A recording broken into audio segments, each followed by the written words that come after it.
can that happen to us?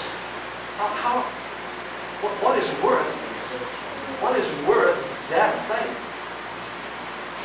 We can't, whatever it takes,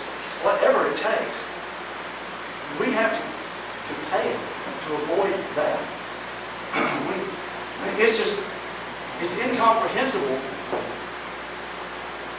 that any person who understood what hell is like would be willing to go there, whatever it takes. And yet there are people who spurn the idea of Christianity because they want to enjoy the pleasures of this life. When you read that, when you think about how horrible that is and how final that is, there's no hope. There is no hope. And people will continue in sin. That is a very, very foolish bargain.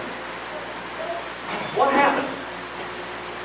Remember that Esau came in from the field one day, and he was exhausted, he was ravenous and hungry, he hadn't caught anything, and his brother Jacob was making this bowl of soup smell great, looked wonderful, and he said, "Jacob, give me something to eat, man."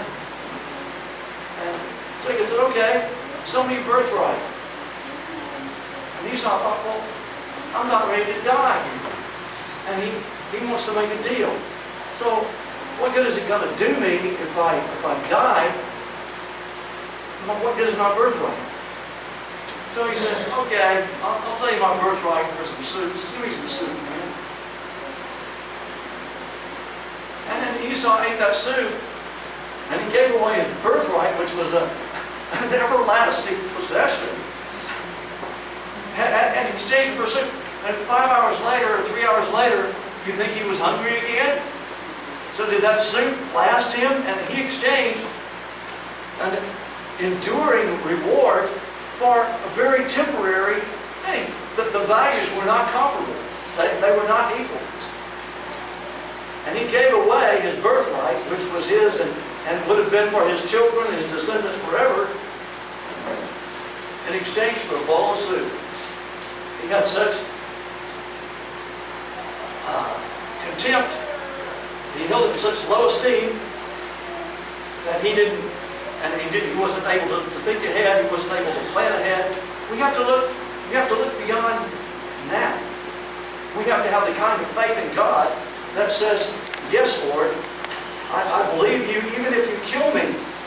Like Job said, "Though he slay me, yet will I serve him." We have to have that kind of faith.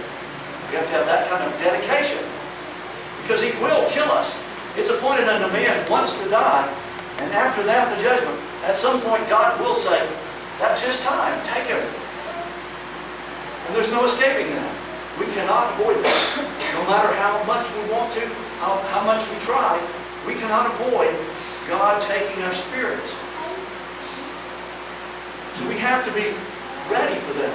And we have to spend our lives preparing for that time when we shall depart this life, and then we'll be subject to the judgment, and there won't be any changing then what we've done in this life.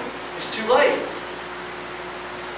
We have to be faithful unto death. Then he gives us the crown of life. We got the tares around us. We got the weeds of the field that are interfering with us. A little leaven leavens a whole lump. We rub shoulders with people. They influence us to bad things. We like that person. We don't want him to think we're weird or something. So there's that pressure. There's that pressure. Well, just go along. Just compromise. God hasn't called us to compromise. He's called us to purity. He's called us to holiness. And if it means that we lose friends, if it means that we live a lonely life, that's the price that we pay. That's what God has called us to do. And we have to be willing to pay that price. And if you're not willing to pay that price, hell is yours. You can have it free of charge. Wide is the gate, broad is the way that leadeth unto destruction, and many there be that go in thereat. Straight is the gate, narrow the way that leadeth to life, and few there be that find it. Not everyone that saith unto me, Lord, Lord, will inherit, but he that doeth the will of my Father. Are you a hearer and a doer? Is your heart stony and full of weeds? Your eternity depends upon your steadfastness.